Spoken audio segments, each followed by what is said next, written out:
राजांचे शेकडो नजरबाज आदिलशाही मुलकात फिरत होते. सेनापती प्रतापराव गुजर गडावरती दाखल झाले होते. पन्हाळगडाच्या बातम्या राजांना मिळत होत्या. किल्ला बळकट होता, हुशार होता. खुद्द राजांनी पन्हाळगडावरती एकदा पराजय सोसला होता आणि त्या दिव्यात राजांची 1000 फौज गारद झाली होती. आता राजांना अपयश नको होतं. या कामासाठी नुसतं धाडस चालणार नव्हतं. कुशल बुद्धीचा रिकामी माणूस राजांना हवा होता. राजा विचारमग्न म्हणलं होतं. सायंकाळी राज जगदीश प्रसादाकडं जात होतं.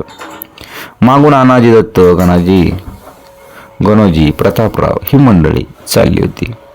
देवदर्शन करून राजा जगदीश प्रसादाबाहेर आलं. समोर भवानी टोक नजरेत येत होतं. हवेतला गारवा राजांना जाणवत होता आणि अनाजी म्हणाल, महाराज थंडी उतरू लागली, आता परतूया. थंडी अनाजी, या थंडीचं भय आम्हास वाटत नाही. भय वाटतं मनातल्या गारठ्याचं. कसला गारठा? समोर बोट दाखवित राजा म्हणाले, तो पाहिला तो ना, तो दिसतो. पण त्याच्या मागे असलेला राजगड मात्र या दिवसात दिसत नाही. हवा स्वच्छ असली खूप दूरचं दिसतं. आता उतरणाऱ्या धुक्यात सारं कसं अस्पष्ट झालंय. क्षमा साई महाराज, पण आम्ही असता चिंता कसली, अनाजी दत्त म्हणाले. राजाने दीर्घ निश्वास सोडला आणि अनाजीच्या खांद्यावरती हात ठेवत म्हणाले, इथं कोणी परक नाही, बोलायला हरकत नाही. आदिलशाहीची सत्ता खवास खानाच्या हाती आलेली आहे. आमचं मित्रत्व जगजाहीर आहे. मोगलांशी हातमिळवणी करून तो आमच्यावर चालू नये यात आम्हाला शंका नाही, हे आम्हाला दिसले. म्हणून बाबाजी पुंड्यांना आम्ही माघारी बोलावून घेतलं. आदिलशाहीने कळ काढण्याआधी आम्ही पावलं उचलायला हवी, आज्ञा हवी. आदिलशाही म्हणून बिचिराग करू. प्रतापराव तलवारीला हात ठेवीत म्हणले, हा सबुरीने घ्या. राजा हसून म्हणाले, प्रतापराव नुसता मुलोक बिचिराग करून जमायचं नाही. आदिलशाही धसका घेईन असं कृत्य करायला हवं. म्हणजे पन्हाळा? अनाजी दत्त म्हणाले, बरोबर, आमचं मनोगत बोलला. आज्ञा महाराज. प्रतापराव गणाजी एकाच वेळी पुढे सरसावले. प्रतापराव आम्ही जाणत, पण नुसत्या वेळ्या धाडसानं गड फतेह व्हायचा नाही. त्या गडाखाली 1000 जीव गमावून आम्ही पश्चाताप पावलो. विचार करायला हवा. चला. सारं परतलं. राजांच्या महालापर्यंत अनाजी आले आणि महालात आलेल्या अनाजींना पाहून राजांना आश्चर्य वाटलं. त्यांनी विचारलं, अनाजी काय आहे? महाराज आज्ञा होईल तर पन्हाळ्यावरती मी जाईन. तुम्ही? जी नजरबाजां करवी गडाचा पुढचा छडा लावते. प्रयत्न करून कदाचित भेदही जमेल. निश्चित आखणी झाली की योग्य त्या प्रकारानं गड साधता येईल. अपयश येऊ देणार नाही. क्षणभर राजा विचारत पडला. त्यांनी नजर उंचावली. आम्ही विचार करू. अनाजी मुत्रा करून महालावर गेले. सकाळची सूर्यकिरण गडावरती फाकली आणि राजांच्या हुकमाने सारे सरदार राजसदरेवरती हजर झाले. अनाजी, प्रतापराव, खळेकर ही माणसंही त्यात होती. राजांनी सर्वांसमक्ष अनाजींना विडा दिला. अनाजी, आम्ही तुम्हाला पन्हाळ्याची मोहीम देतो. जी कुमक लागेल ती प्रतापरावांच्याकडून मागून घ्या. वेळ लागला तरी चालेल, पण या मोहिमेत यश घेऊन या. आणि अनाजींना आनंदाचं भरतं आलं. इतरांची मनं थोडी नाराज झाली. चांगला मुहूर्त पाहून अनाजी आपल्या फौजीसह मात्र गडाच्या खाली उतरलं. अनाजी दत्त फौजेसह राजापूरला दाखल झाले. राजापूरला टाकलेल्या छावणीत नजरबाजांची वर्दळ वाढू लागली. पन्हाळगडाची उत्तम बातमी अनाजीला मिळत होती. येणारी बातमी उमेद वाढवणारी नव्हती. गडावर 2-2.5 हजारांची शिबंदी होती. गड उंच बळकट होता. किल्लेदार जागरूक होता. तट मजबूत होता आणि गडाचे दरवाजे गडा इतकेच बुलंद होते. अनाजी विचारात पडलं. राजांना शब्द दिला होता. सरळ चाल करून जाण्यासारखी परिस्थिती नव्हती आणि नवा मार्ग सुचत नव्हता. अनाजी मोहिमेवर जाऊन महिना झाला तरी अनाजींची काही हालचाल झाली नव्हती. राजांना पन्हाळगडाची चिंता लागली होती आणि सकाळच्या सुमारास राज बाले किल्ल्याच्या कातळावरती उभं होतं. समोरचा होळी चौक मोकळा होता. बाजारपेठ नजरात येत होती आणि गडापलकडच्या पर्वताच्या मालिकेत कोकण दिवा नजरेत फरत होता.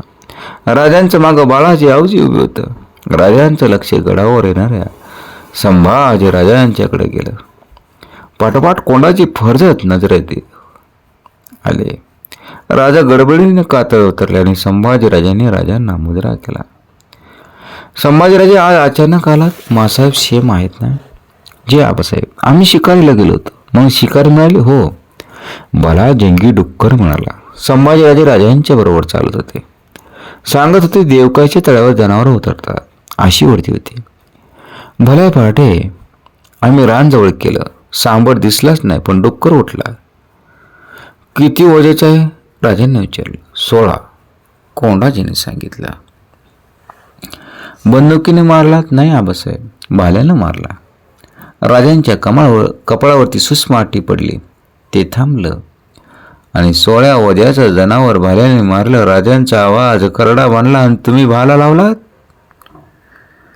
संभाजीराजांचा संताप उपाळला. ते म्हणालं, आम्ही नाही फाळ लावला.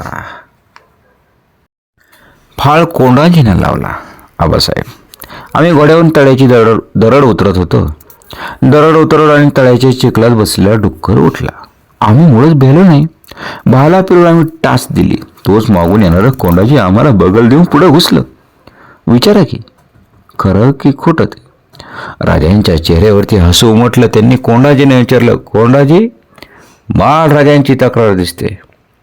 कोंडाजी आदबीने हसू लपीत म्हणाला, नाईलाज झालं, जनावर भारी होतं, युवराजांना पेलणार नाही असं वाटलं म्हणून गोड पुढं काढलं. चांगलं केलं. बाळराजांचा उतावीळ स्वभाव आम्ही जाणतो आणि त्यासाठी त्यांच्या मावळ्यावर तुमची नेमणूक केली. तुम्ही होता म्हणून बरं. हे सहानी सरळ चालून गेले असते. राजा, आम्ही तुम्हाला बजावलं होतं, तुम्ही तसं वचनही दिलं होतं. पण आबासाहेब, आम्ही वाघावर चालून गेलो नाही, डुक्कर मारला आम्ही, संभाजीराजांनी सांगून टाकला.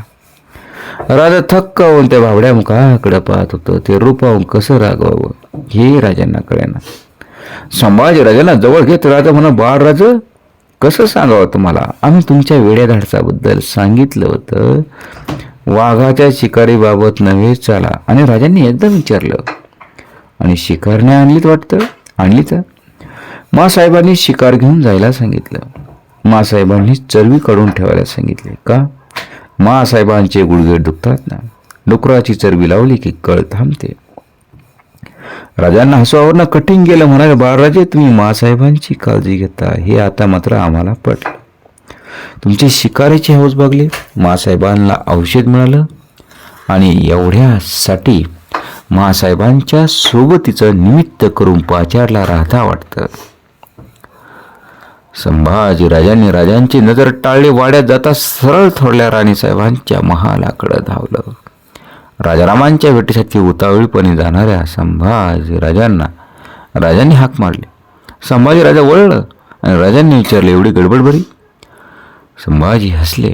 राजारामांना शिकार दाखवायची आहे आणि चरबी पण काढून. राजा हसू लपीत म्हणाले, समजलं जा तुम्ही. संभाजीराजे दिशेनाशी झाल्यावर राज आपल्या महालाकडे वळलं.